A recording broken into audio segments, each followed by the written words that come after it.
The Bible we know today has undergone a long process of selection, translation, and interpretation over centuries. But did all the stories reach us? Are there not accounts that were deliberately omitted or lost in time? This text explores some of the most controversial and lesser-known narratives that circulated among early Christians, revealing surprising aspects of faith that many are unaware of. The stories lost in time. The Gospel of Thomas and the Secret Words of Jesus. One of the most fascinating texts discovered in 1945 in Nag Hammadi, Egypt, was the Gospel of Thomas. This document contains 114 sayings attributed to Jesus, many of which never appeared in the canonical Gospels. Unlike the known Gospels, this text does not tell the story of Jesus' life, but presents a collection of direct teachings. One of the most controversial sayings is, "Whoever drinks from my mouth will become like me, and I will become like him, and hidden things will be revealed to him." This statement suggests a much more intimate relationship between Jesus and his followers than is traditionally taught, indicating that disciples could reach the same level of spiritual enlightenment. Another controversial teaching says, "If you bring forth what is within you, it will save you. If you do not bring forth what is within you, it will destroy you." This perspective places salvation as something internal, dependent on self-knowledge, in contrast to the traditional doctrine of salvation through faith in Christ. Mary Magdalene, more than a follower. The Gospel of Mary, another text found in Nag Hammadi, presents Mary Magdalene not merely as a disciple, but as Jesus' closest confidant and recipient of special teachings. The text describes how Jesus entrusted her with visions and knowledge he did not share with the other apostles. Peter, in the text, questions, "Did he really speak with a woman without our knowledge? Should we all turn and listen to her? Did he prefer her to us?" This tension reveals real conflicts that existed in early Christian communities about women's roles in spiritual leadership. Mary responds to Peter with wisdom and firmness, demonstrating deep knowledge of Jesus' mystical teachings. The Gospel suggests she had access to special revelations about the nature of the soul and its journey after death, knowledge that was considered too dangerous or inappropriate to be included in official texts. The lost years of Jesus. Between age 12, when Jesus was lost in the temple, and 30 when he began his public ministry, the Bible remains strangely silent about Jesus' life. Various apocryphal texts attempt to fill this gap with extraordinary stories. The Arabic infancy gospel tells that Jesus, as a child, made clay birds that came to life when he clapped his hands. When other children broke their toys, he healed them with a touch. These stories, though fantastic, reveal how early Christian communities imagined the childhood of someone they believed to be divine. Other traditions suggest that Jesus traveled to India during these lost years, studying with Buddhist and Hindu masters. While there is no solid historical evidence for these claims, they would explain certain similarities between Jesus' teachings and Eastern philosophies, such as emphasis on compassion, material detachment, and inner seeking.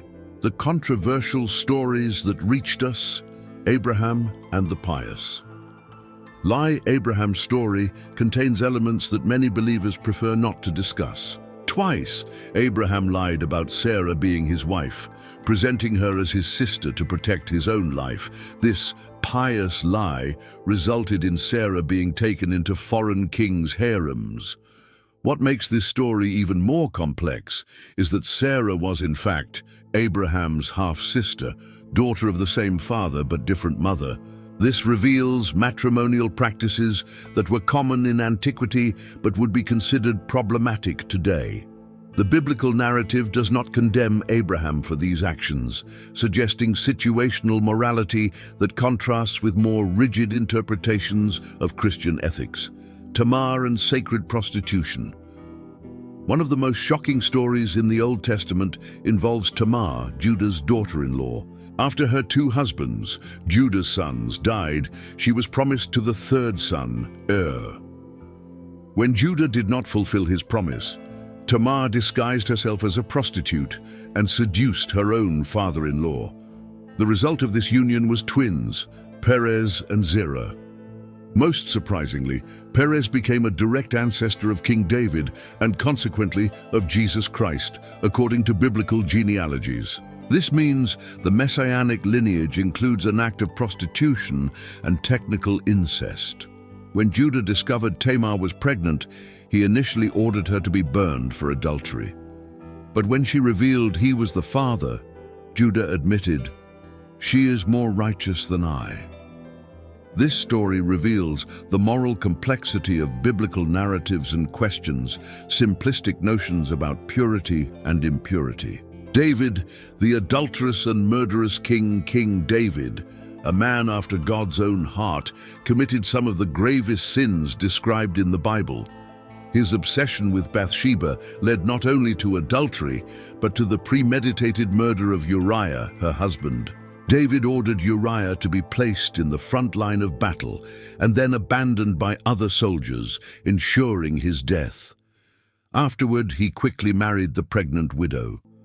The prophet Nathan confronted David with a parable about a rich man who stole a poor man's only lamb, making the king condemn his own action without realizing it. The divine consequence was severe. The child born from the adulterous union died in infancy, and David's family was cursed with internal violence. His children became involved in rape, murder, and rebellion. This narrative shows how even the greatest biblical heroes were deeply flawed. Solomon and human sacrifices. Solomon, known for his wisdom, also has controversial aspects rarely discussed. Besides his 700 wives and 300 concubines, which led him to idolatry, there are indications he practiced human sacrifices. The biblical text mentions that Solomon made his sons pass through fire, an expression commonly associated with child sacrifice to the god Moloch. Archaeologists have found evidence of infant sacrifices at sites related to the Solomonic period, suggesting these practices may have been more common than we admit. Additionally, Solomon used mass slave labor for his construction projects, including Israelites, violating the principles of freedom that supposedly defined the chosen people. His oppressive economic policies eventually led to the kingdom's division after his death. The texts banned by the Church: the Book of Enoch and the Fallen Angels. The Book of Enoch, widely read in Jesus' time and quoted in the letter of Jude, tells a dramatic story about angels who rebelled against God.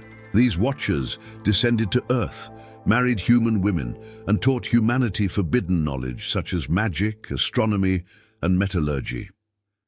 The children of these angels with human women were the Nephilim, giants who caused great violence on earth. The book describes in detail how these beings corrupted humanity, leading God to send the flood to purify the world. This text was removed from the biblical canon, primarily because its detailed descriptions of the heavens and spiritual world contradicted doctrines the early church wanted to establish. Moreover, the idea that angels could rebel and corrupt divine creation was considered theologically dangerous. The Gospel of Peter and the different crucifixion. The Gospel of Peter, written in the 2nd century, presents a version of the crucifixion that differs significantly from the canonical Gospels. In this text, Jesus does not cry out in pain on the cross, but remains silent, as if he felt no pain at all. More controversial still, the Gospel suggests that Jesus' divinity abandoned him before physical death, leaving only the human body to suffer. This docetic perspective, which viewed Jesus' body as an illusion, was considered heretical by the early church. The text also includes a fantastic description of the resurrection, with Jesus emerging from the tomb, accompanied by two gigantic beings, and a cross that speaks and confirms that salvation was preached even to the dead. These dramatic images were considered too elaborate and potentially misleading. The Acts of Paul and Thecla. This text tells the story of Thecla, a young woman who abandons her fiancé to follow Paul's teachings about celibacy. She is condemned to death several times, but miraculously escapes, once protected by lionesses who refuse to attack her. Thecla's story was incredibly popular among early Christian women because it showed a strong, independent woman who preached and baptized. In the text, she even cuts her hair and dresses as a man to be able to travel and teach freely. The early church rejected this text because it promoted extreme celibacy and, more importantly, showed a woman exercising religious authority equivalent to men. The figure of Thecla threatened the patriarchal structure the church was establishing. Modern implications, questions of authority. These forgotten stories raise fundamental questions about religious authority. Who decided which texts were inspired by God and which were heretical? Was the canonization process influenced more by pure theological considerations or by political and social factors? The discovery of the Dead Sea Scrolls and the Nag Hammadi Library revolutionized our understanding of early Christianity. These findings revealed a diversity of beliefs and practices much greater than previously imagined. Early Christianity was not monolithic, but included multiple interpretations of Jesus' message. The role of women. Many of the excluded texts gave women much more prominent roles in the early Christian community. Mary Magdalene appears not only as a disciple, but as a spiritual leader. Other women are described as prophets, teachers, and even apostles. The exclusion of these texts coincides with the establishment of a male clerical hierarchy. As Christianity became institutionalized, women were progressively marginalized from formal religious power. The Gnostic Gospels preserve an echo of a time when this was not necessarily so. Theological diversity. The apocryphal texts reveal an impressive variety of interpretations about Jesus' nature, the meaning of salvation, and the purpose of Christian life. Some emphasized secret knowledge, Gnosis. Others prioritized ascetic practices. Still others focused on direct mystical experiences. This diversity suggests that early Christianity was much more fluid and experimental than we often imagine. The doctrines we today consider fundamental were, in fact, the result of intense and sometimes political debates between different Christian factions. The search for historical truth academic methodology. Modern scholars approach these texts with rigorous historical methodologies, trying to separate historical fact from theological elaboration. They examine composition dates, cultural contexts, literary influences, and the historical plausibility of each narrative. Not everything in the apocryphal texts is historically reliable. Many were written centuries after the events they describe, but they provide valuable windows into the beliefs, concerns, and debates of early Christian communities. Impact on modern faith. For some, these discoveries are disturbing because they question the absolute authority of the canonical Bible. For others, they enrich understanding of the Christian heritage and reveal the richness of the primitive tradition. Many modern Christians find valuable spiritual insights in the apocryphal texts, even without accepting their canonical authority. The mystical meditations of the Gospel of Thomas, for example, offer perspectives on interior spirituality that resonate with contemporary seekers. Lessons for today: intellectual humility. These forgotten stories teach us intellectual humility. They remind us that our understanding of religious truth is always partial and culturally conditioned. What one generation considers essential, another may see as secondary. This perspective does not necessarily undermine faith, but can make it more mature and nuanced. Recognizing the historical complexity of Christianity can lead to a more reflective and less dogmatic spirituality. Inclusivity. Many of the excluded texts promoted greater inclusivity of women, of different social classes, of diverse theological interpretations. They remind us that exclusivist tendencies in any religion may be more cultural than divine. Continuous search. Perhaps the most important lesson is that the spiritual search is always an ongoing process. Early Christian communities were experimenting, questioning, discovering. Their willingness to explore different spiritual paths can inspire a more open and investigative approach to faith. Conclusion. The stories that were left out of the Bible are not necessarily more true than those that were included, but they reveal the richness, complexity, and diversity of the early Christian movement. They show us that faith has always been questioning, experimental, and multifaceted. Knowing these forgotten narratives should not destroy faith, but can enrich it. They remind us that spiritual truth is greater than any individual text, and that the journey of faith is always more important than the specific doctrines we may embrace at any given moment. The forgotten gospel is not a lost document, but the perception that the divine message has always transcended human attempts to contain it completely.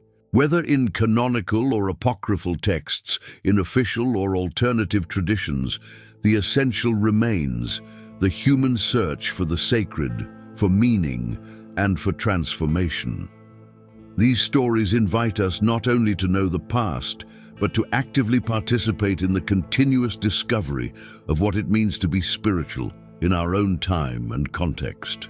They remind us that each generation must rediscover and reinterpret the spiritual heritage it receives, always with reverence for the past, but also with courage to face the questions of the present.